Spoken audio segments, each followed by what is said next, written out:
Alright folks, here I've got my Elegoo Phecda 20 watt laser cutter engraver flipped upside down. I've done a few test cuts and everything, and the thing seems to be working fairly good. And then today I just received in the mail the parts for the Elegoo limit switch kit version 1. I downloaded the PDF and the 3D print parts from the Elegoo Phecda group page from the files downloads, and was not really super excited about the user manual here. There's quite a few issues, I think. One being some of the diagrams are lacking, I think, and one of them you can sort of figure out which is the Y and x-axis by the diagrams here.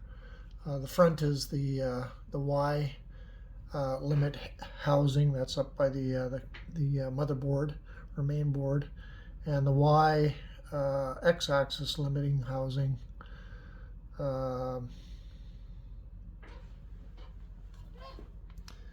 is on the armature with the laser, just to get everything. And then of course these are your connections on the main board, and they do show a printout of how they look installed. This one looks like it's installed upside down from this one, but what it doesn't do is tell you which way it's oriented when it's actually on the frame. So if you look over here, I installed it here, but I haven't actually run it yet, but I'm kind of thinking maybe it should actually go the other way around. Maybe that should be indicated on the diagram as to which way it goes. And you can tell the configuration here because the three terminals for the switch are facing up. And then on the other one here, you can't really see it. It's actually inverted from that arrangement. And yeah, I thought that was a little bit weak in the manual. What I'm going to do is trim down these once I get the orientation properly corrected. The wire that came with the switches was a little too short, so I had to actually splice a couple of wires in.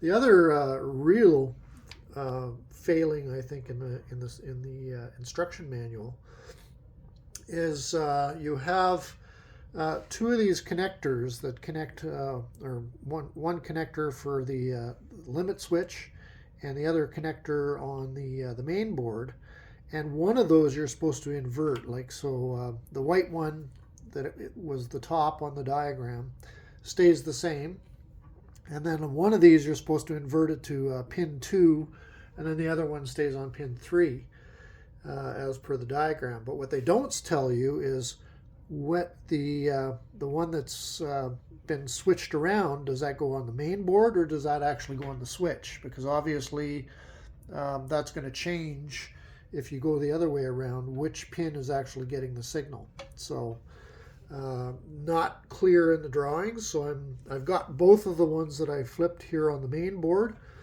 and hopefully I guessed correctly, but it is a guess because you don't know whether. Maybe I should have put those on the ends with the limit switch, like you see here, where it's configured the way it was. And of course, you take the black wire out the middle. And the other thing is the color coding for the diagram is all wrong, because when you get the switches, it comes with a red, black in the middle, yellow on the top or bottom, which way, however you have it oriented. So yeah. We're going to plug this thing. I think I'm going to invert this before I actually plug it in, because I think the switch would be better engaging here.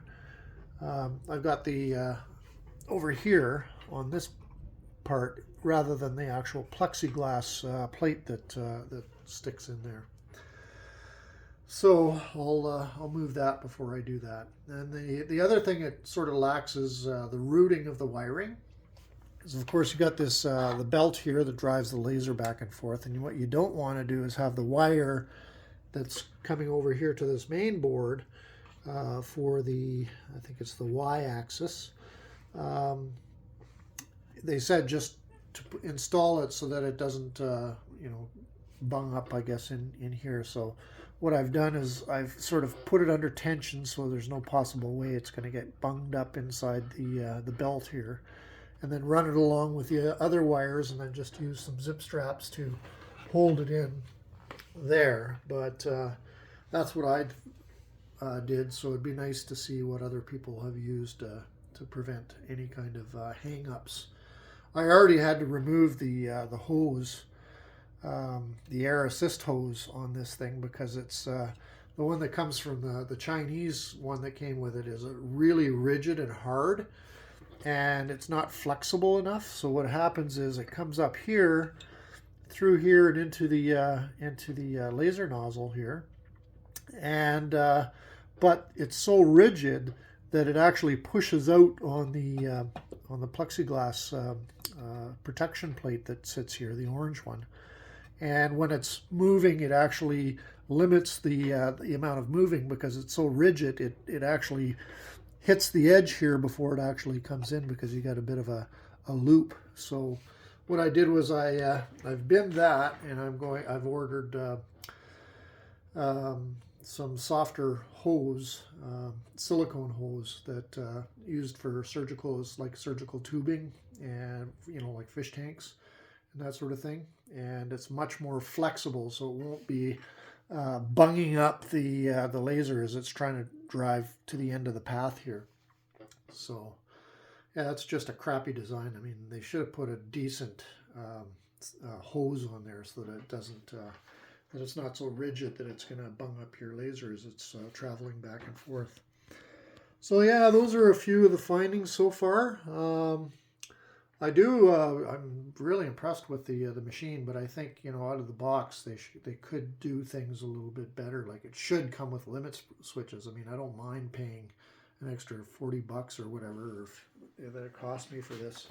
Actually, much less, to actually have limit switches on there. So I can't imagine why they didn't actually install it. Yeah, maybe it's a money-saving thing, but you're not saving all that much money. You're just providing a bigger headache to your customers, I think.